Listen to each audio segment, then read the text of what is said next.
Football മത്സരങ്ങളിൽ കേരളം അടുത്തെങ്ങും കാണാത്ത ആവേശമായിരുന്നു കൊച്ചിയിൽ. മാസ്റ്റർ ബ്ലാസ്റ്റർ സച്ചിൻ ടെണ്ടുൽക്കറുടെ സാന്നിധ്യം ആരാധകരെ ആവേശത്തിന്റെ കൊടുമുടിയിലെത്തിച്ചു.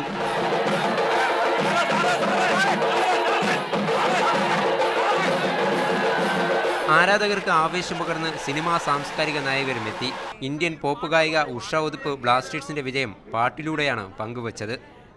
എൻ്റെ കേരളം എത്ര സുന്ദരം, ജനിച്ചതെങ്ങോ എങ്കിൽ കൂടി വളർത്തു മകളായി ഞാൻ. Today Blasters Kerala Blasters, absolutely fantastic. മത്സരത്തിന്റെ ഇടവേളയിൽ ആത്മകഥയുടെ കേരളത്തിലെ പ്രകാശനവും സച്ചിൻ നടത്തി. സൂപ്പർ ലീഗിൽ കൊച്ചിയിലെ അരങ്ങേറ്റം കാണാൻ മുഖ്യമന്ത്രി ഉമ്മൻചാണ്ടിയും മന്ത്രിമാരായ തിരുവഞ്ചൂർ രാധാകൃഷ്ണനും കെ ബാബുവും എത്തി. മത്സരങ്ങൾ കഴിഞ്ഞിറങ്ങിയ എല്ലാവർക്കും വിളിച്ചു പറയാനുള്ളത് ഒന്ന് മാത്രം: അടിപൊളി കളിയായിരുന്നു, നല്ല കളിയായിരുന്നു, സൂപ്പർ കളി. ഇന്ത്യൻ ഫുട്ബോളിന്റെ പുതുവസന്തം കൊച്ചിയിലേക്ക് ഒഴുകിയെത്തിയതാണിത്. ജവഹർലാൽ നെഹ്റു സ്റ്റേഡിയത്തിന് മുൻവശത്ത് നിന്നും ക്യാമറാമാൻ സിജോ സുധാറിനോടൊപ്പം JK അൻസാർ, മീഡിയ 1.